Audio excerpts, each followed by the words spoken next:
अगर captaincy skill की बात करें तो आई थिंक धोनी। अच्छा, हम हमेशा आईपीएल के टैलेंट की बात करते हैं, लेकिन मुझे कभी कभी ऐसा लगता है कि उनका डोमेस्टिक जो स्ट्रक्चर है वो बहुत ज़्यादा स्ट्रॉन्ग है और वहीं से वो आईपीएल के प्लेयर जो है वो उठा लेते हैं।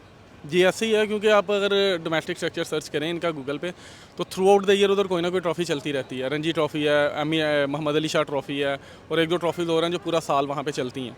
तो उनके प्लेयर्स जो हैं वो बाहर क्रिकेट खेलने के लिए भी नहीं जाते हैं, उनके पास इतना टाइम ही नहीं होता।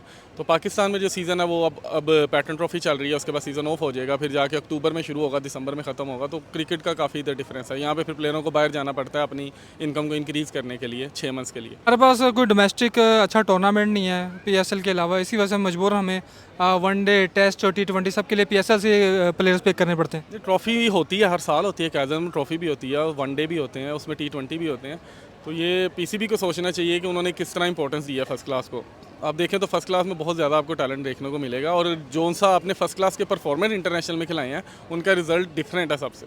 वो कंसिस्टेंट चलने वाले प्लेयर हैं। तो आप ये चीज़ का पीसीबी को नोटिस लेना चाहिए कि जो टीम में सेलेक्ट हो रहा है लड़का, उसकी कंसिस्टेंट सीजन में फर्स्ट क्लास में क्या परफॉर्मेंस है अदर देन के पीएसएल। हमने एक प्लेयर का डेब्यू करा दिया है जो 21 साल के, तो उनको लिखा जाए 21 साल को लगते नहीं है। नहीं, वो असल में टेलीविजन मिस्टेक है उनकी। जो क्रिक इन्फो पे भी एज आ रही है वो 38 साल आ रही है। आसिफ अफरीदी, ये बहुत पुराने फर्स्ट क्लास क्रिकेटर हैं, इनका काफ़ी रैकेट है फर्स्ट क्लास में भी। उनका काफ़ी मजाक उड़ाया जा रहा है, पाकिस्तान का यंग टैलेंट ये है। नहीं, वो यंगस्टर उनकी जो कागजों में भी एज है वो भी 38 ही है, लेकिन वो मिस्टेकनली टीवी पे लिखी गई है कि जिस तरह शाहिद अफरीदी की 3 साल 23 साल लिखी जाती रही है, वैसे ही हुआ है। डोमेस्टिक सीजन होते हैं उनकी परफॉर्मेंस को इतना हाईलाइट नहीं किया जाता, लेकिन पीएसएल की परफॉर्मेंस को बहुत ज़्यादा हाईलाइट कर दिया जाता है। ये जाहिर बात है कि जो चीज़ टीवी पे आ रही है, जो दिखता है वही बिकता है, वो हिसाब है। टीवी पे मैचेस हैं वो इसलिए हाईलाइट हो जाते हैं। तो आई थिंक कुछ ऐसा चैनल पीसीबी को रखना चाहिए कि जो डोमेस्टिक फर्स्ट क्लास के मैचेस भी टीवी पे आएँ। अस्सलाम वालेकुम। वालेकुम अस्सलाम। सर, आपका नाम? अली मुस्तफ़ा।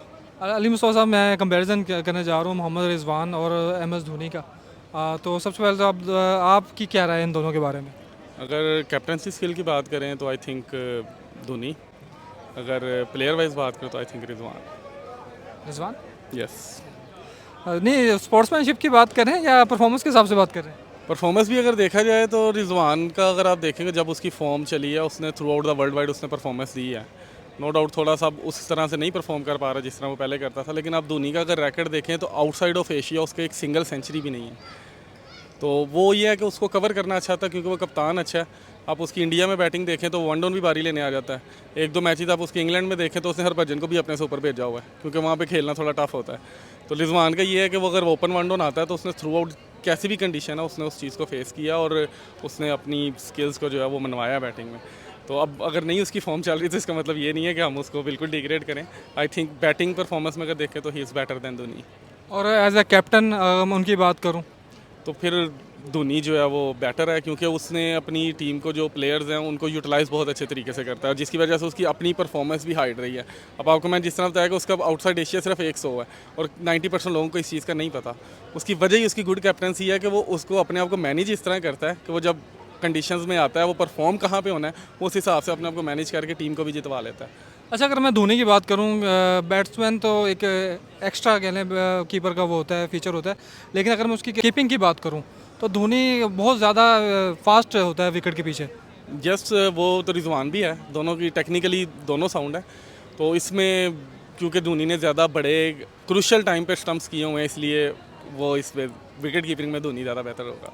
नहीं, अगर मैं उनको स्टम्प की बात की जाए, वो मैं नैनो सेकंड में वो जो है वेट नहीं करते और वो बॉल लेके फ़ौरन जो है विकेट पे लगा देते हैं। यस, उसकी एबिलिटी है, ये एजिलिटी वर्क उसका बहुत अच्छा है, बहुत स्ट्रॉन्ग है वो, और फिटनेस लेवल भी उसका बहुत अच्छा है। जब वो रिटायर हुआ उस एज में भी उसकी जो कीपिंग स्किल थी वो कोई इतना ज़्यादा डिफरेंस नहीं था उसकी यंग एज में और रिटायरमेंट एज में।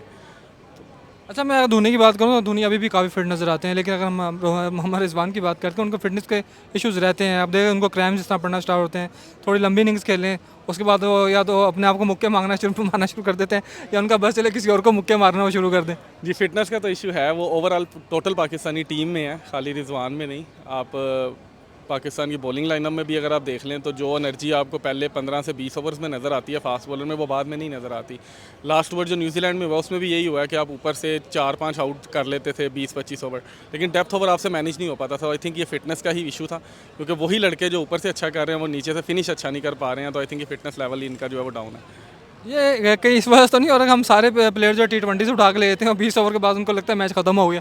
मोस्ट प्रोबेबली ऐसी है कि जब आप T20 से प्लेयर को लेके जाएंगे तो उसको पता है कि मेरी रिक्वायरमेंट 4 ओवर की परफॉर्मेंस है और उसके बाद मैंने पाकिस्तान खेल जाना है, तो डेफिनेटली फिर उसकी फिटनेस भी वही है, ऊपर जाकर भी वो 4 ओवर ही परफॉर्म करेगा। अच्छा, हम हमेशा IPL के टैलेंट की बात करते हैं, लेकिन मुझे कभी कभी ऐसा लगता है कि उनका डोमेस्टिक जो स्ट्रक्चर है वो बहुत ज़्यादा स्ट्रॉन्ग है और वहीं से वो IPL के प्लेयर जो है वो उठा लेते हैं। जी ऐसे ही है, क्योंकि आप अगर डोमेस्टिक स्ट्रक्चर सर्च करें इनका गूगल पे तो थ्रू आउट द ईयर उधर कोई ना कोई ट्रॉफी चलती रहती है। रणजी ट्रॉफी है, मोहम्मद अली शाह ट्रॉफी है और 1-2 ट्रॉफीज़ और हैं जो पूरा साल वहाँ पे चलती हैं। तो उनके प्लेयर्स जो हैं वो बाहर क्रिकेट खेलने के लिए भी नहीं जाते हैं, उनके पास इतना टाइम ही नहीं होता। तो पाकिस्तान में जो सीज़न है वो अब पैटर्न ट्रॉफी चल रही है, उसके बाद सीज़न ऑफ हो जाएगा, फिर जाके अक्टूबर में शुरू होगा, दिसंबर में ख़त्म होगा। तो क्रिकेट का काफ़ी इधर डिफरेंस है, यहाँ पे फिर प्लेयरों को बाहर जाना पड़ता है अपनी इनकम को इंक्रीज़ करने के लिए 6 मंथ्स के लिए। क्योंकि हमारे पास कोई डोमेस्टिक अच्छा टूर्नामेंट नहीं है PSL के अलावा, इसी वजह से मजबूर हमें वनडे, टेस्ट और T20 सब के लिए PSL से प्लेयर्स पिक करने पड़ते हैं। ये ट्रॉफी होती है, हर साल होती है, कैजन में ट्रॉफी भी होती है, वनडे भी होते हैं, उसमें T20 भी होते हैं। तो ये PCB को सोचना चाहिए कि उन्होंने किस तरह इंपॉर्टेंस दिया है फर्स्ट क्लास को। आप देखें तो फर्स्ट क्लास में बहुत ज़्यादा आपको टैलेंट देखने को मिलेगा और जो सा आपने फर्स्ट क्लास के परफॉर्मर इंटरनेशनल में खिलाए हैं उनका रिजल्ट डिफरेंट है सबसे, वो कंसिस्टेंट चलने वाले प्लेयर्स हैं। तो आप ये चीज़ का PCB को नोटिस लेना चाहिए कि जो टीम में सेलेक्ट हो रहा है लड़का, उसकी कंसिस्टेंट सीजन में फर्स्ट क्लास में क्या परफॉर्मेंस है अदर दैन के PSL।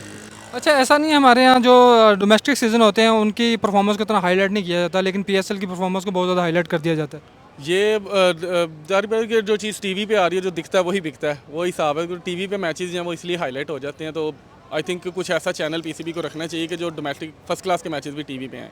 तो ये PCB पे ही डिपेंड करता है कि इन्होंने कौन से प्लेयर को प्रमोट करना है। अगर तो वो कि जिसको भी ऊपर लेके आएंगे उसके स्टैट्स डेफिनेटली टीवी पे आएंगे।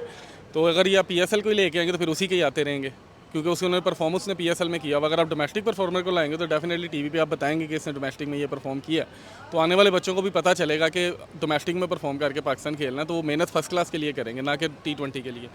अच्छा, आपको भी पता चला होगा हमने एक प्लेयर का डेब्यू करा दिया है जो 21 साल के, तो उनको लिखा जाए 21 साल को लगते नहीं है। नहीं, वो असल में टेलीविजन मिस्टेक है उनकी। जो क्रिक इन्फो पे भी एज आ रही है वो 38 साल आ रही है। आसिफ अफरीदी, ये बहुत पुराने फर्स्ट क्लास क्रिकेटर हैं, इनका काफ़ी रिकॉर्ड है फर्स्ट क्लास में भी। उनका काफ़ी मजाक उड़ाया जा रहा है पाकिस्तान का यंग टैलेंट ये है। नहीं, वो यंगस्टर उनकी जो कागजों में भी एज है वो भी 38 ही है, लेकिन वो मिस्टेकनली टीवी पे लिखी गई है कि जिस तरह शाहिद अफरीदी की 3 साल 23 साल लिखी जाती रही है, वैसे ही हुआ है।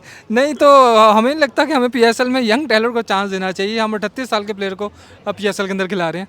मेरे नज़दीक हर एक का अपना अपना ओपिनियन है। कुछ लोग सीनियर क्रिकेटर भी कहते हैं यंग टैलेंट को प्रमोट कर, लेकिन मेरे ख्याल से यंग एज जो है मैटर नहीं करती। जिसकी फॉर्म अच्छी चल रही है उसको खिलाते जाओ, चाहे वो 40 साल का है, चाहे वो 45 का, चाहे वो 18 साल का है। आपको यंग खिलाने का कोई फ़ायदा नहीं है कि अगर वो इंटरनेशनल में जाके परफॉर्म नहीं कर रहे हैं। अगर आपका कोई सीनियर परफॉर्म कर रहा है तो उसको खिलाओ।